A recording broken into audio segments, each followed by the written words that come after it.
SpongeBob Squarepants has 303 episodes, but these 4 are the scariest of all time. Number 4, being iPlanet of the Jellyfish. SpongeBob and Patrick are having a classic day at Jellyfish Fields, catching jellyfish and dreaming about how perfect they'd be as pets. You know, minus the whole stinging thing. But little do they know, something much worse is lurking nearby. A giant alien jellyfish-like monster appears out of nowhere, devouring a regular jellyfish and spitting out a gooey pink blob. And just like that, the first Jellian is born. Identical to a normal jellyfish, except for its huge, soulless black eyes. Oh great, we've officially entered body snatcher territory. Patrick decides to take a nap, and that's when things take a horrifying turn. The Jellian creeps up on him, stretches its body over him, and within seconds, out pops Jellian Patrick. Same old Patrick, but with black, empty, mind-controlling eyes and his weird tentacle mouth. He starts catching jellyfish at an unnatural speed, and just like that, he gets the brilliant idea to turn the entire town into Jellians. Classic Patrick, always taking things way too far. That night, SpongeBob and his new off-putting best friend to visit Squidward, and before you know it, BAM! Squidward's mail slot gets stuffed with a Jellian, and out comes Jellian Squidward. Just as SpongeBob is about to call it a night, one of the Jellians tries to get him too. But thankfully, his insomnia saves him. While watching a horror movie, he unknowingly stops the Jellian by shoving popcorn into its mouth, making it choke and collapse behind the couch. Moral of the story, staying up late and movie nights might just save your life. The next morning, SpongeBob captures the rogue Jellian in a cage and heads to work, only to walk into his worst nightmare. The entire Krusty Krab is filled with customers who all look off. They all order Krabby Patties with no mayo except for one normal fish. When Jellian Mr. Krabs refuses to serve mayo, SpongeBob gets suspicious. But when he tries to grab some anyway, Jellian Patrick's head does a full 180-degree turn and screams, "No mayonnaise!" before slurping up the patty with his horrifying mouth tentacles. Okay, at this point, there's no denying it. This is full-on invasion. SpongeBob sneaks into the freezer and discovers the horrifying truth. Everyone in Bikini Bottom has been cocooned, hanging from the ceiling like something straight out of an alien movie. The Jellian King sits in the center. SpongeBob runs as he's being chased. He barely escapes the Krusty Krab, only to be grabbed by Sandy, who is thankfully still normal. After testing him with a quick tickle check, because apparently Jellians don't giggle, they realize the Jellian's weakness: mayonnaise. Who would have thought mayo would finally serve a real purpose? Armed with a mayo sprayer, SpongeBob takes on the entire town, blasting away the clones one by one. Each time a Jellian is destroyed, the real person wakes up and the cocoons disappear. But the final battle takes place in the Jellian King's lair, where the mayo starts freezing up.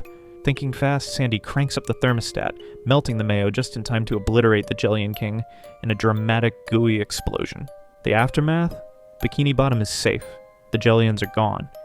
And Krusty Krab starts selling jelly relish, made from the remains of the clones, for a few extra bucks. But just when we think everything is back to normal, Patrick orders a Krabby Patty with jelly relish and says, "Hold the mayo."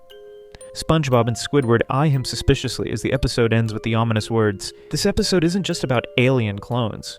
It taps into a deep, unsettling fear, losing your identity. The Jellians don't just replace people, they mimic them perfectly, turning them into mindless copies with no free will, no individuality, just obedience. It's a horror story hidden in a SpongeBob episode, where the real terror isn't some monster, it's the fear of becoming something other. And that final line? Hold the mayo. It's the perfect chilling note to end on. Is Patrick just being his usual weird self? Or is the infection still out there waiting for its next host? That brings us to number 3, SB129.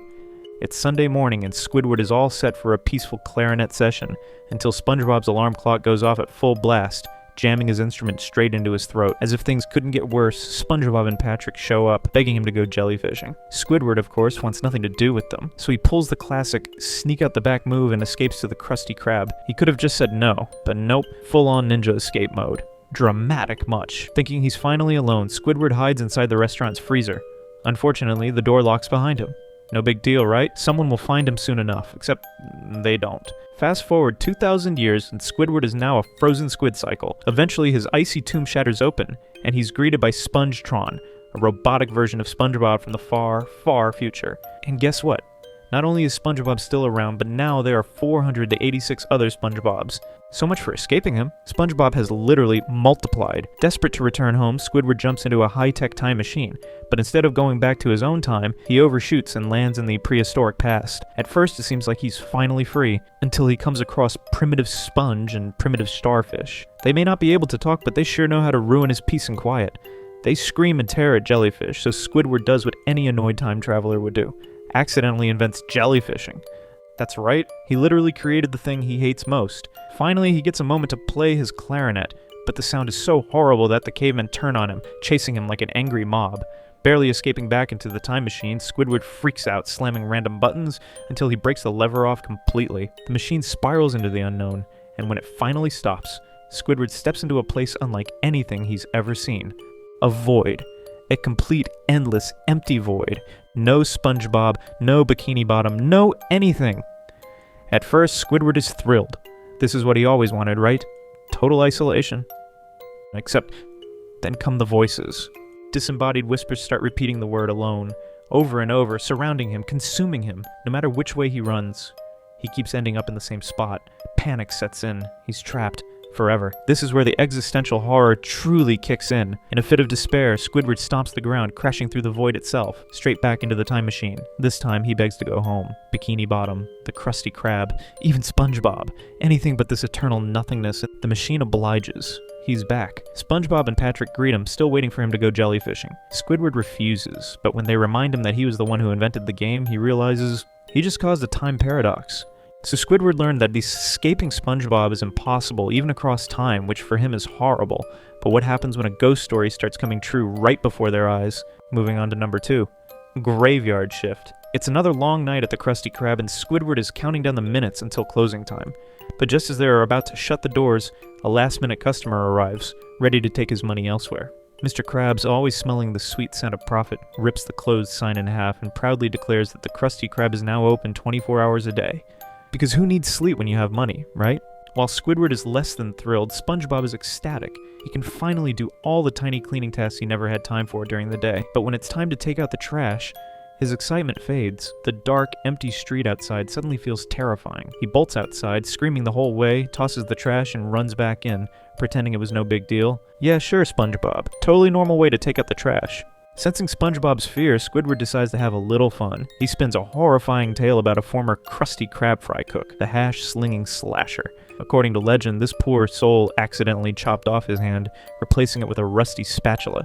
If that wasn't bad enough, he was then run over by a bus and later fired posthumously, which honestly seems like overkill. Now, every Tuesday night, he returns for revenge, and his arrival is always preceded by 3 signs. 1. The lights flickering on and off. 2. The phone ringing with no one on the other end. 3. A mysterious bus arriving with a shadowy figure stepping out. SpongeBob is terrified beyond belief, screaming his lungs out, but Squidward just laughs it off, assuring him that the story isn't real. Spoiler alert, he's about to eat those words. At 3 a.m., the Krusty Krab is empty, aside from Squidward and SpongeBob. Just as Squidward complains that no one wants a Krabby Patty this late, we cut to Patrick waking up excitedly at home, shouting, "Oh boy, 3 a.m., and scarfing down a burger. Patrick living his best life as always. Then, the lights start flickering. Squidward assumes it's just SpongeBob messing with him, until he realizes that neither of them is touching the switch.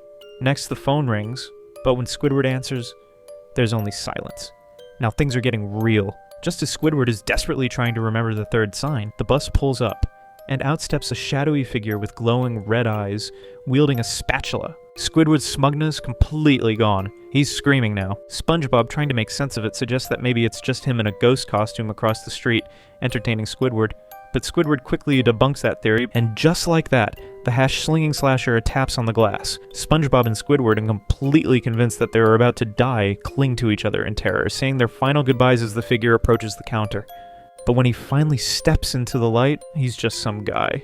A nervous, normal dude who was here for a job application. Turns out he was the one who kept calling but kept hanging up because he was too shy to speak. A haunted ghost fry cook? Nope, just a guy with job interview anxiety. SpongeBob and Squidward let out a sigh of relief, until Squidward points out that this still doesn't explain the flickering lights. And then, Nosferatu appears. Yes, Nosferatu, the 1922 silent film vampire, casually grinning while flicking the light switch on and off. SpongeBob, Squidward, and the applicant just chuckle like, this is totally normal. Nosferatu smiles mischievously, flicks the lights off one last time, and cut to black. This episode is a masterclass in horror comedy. It plays with tension perfectly, building up the fear of the unknown, only to hit you with a ridiculous punchline. Squidward sets up a terrifying ghost story, and then the actual events start unfolding just as he described. Coincidence? Maybe. But when Nosferatu shows up, all logic flies out the window. And that's the genius of Graveyard Shift. It makes us afraid, then immediately makes us laugh at how afraid we were. The hash-slinging slasher may have been a joke, but what if you were trapped somewhere far worse, alone in an unfamiliar world with no way out? Now for the scariest of them all, number 1, rock bottom. After a fun-filled day at Glove World, SpongeBob and Patrick board a bus home, still buzzing from the excitement. But in classic Patrick fashion, they somehow end up on the wrong bus. And not just any wrong bus. This one takes them down a steep, never-ending cliff, spiraling down into the depths of the ocean until they land in rock bottom. A dark, eerie abyss full of strange, unsettling creatures. SpongeBob, trying to keep it together, tells Patrick to wait while he checks the bus schedule. But before he can even process the situation, Patrick accidentally gets on a bus home, leaving SpongeBob behind. Patrick, buddy, one job, now completely alone in this bizarre alien-like town, SpongeBob desperately tries to find another bus. But every time he gets close, something goes wrong. The buses leave instantly, speed off before he can board, or simply disappear into the darkness. Anyone else hated the dark as a kid? It cannot only be me. This gives me the creeps. SpongeBob heads to the bus station, where he stands in an absurdly long line for what feels like forever. By the time he reaches the front, the last bus to Bikini Bottom pulls up, and then immediately drives away before he can even react. Because of course it does. The Ticketmaster, completely unbothered, casually informs SpongeBob that this was the last bus until morning and then shuts off the lights, leaving him alone in the pitch-black abyss. SpongeBob, now officially terrified, takes out his glove-shaped flashlight, hoping for some comfort. But in the cruelest twist of fate, the batteries die immediately. Come on, universe, just give SpongeBob a break. As he stands in the silent void, he hears something.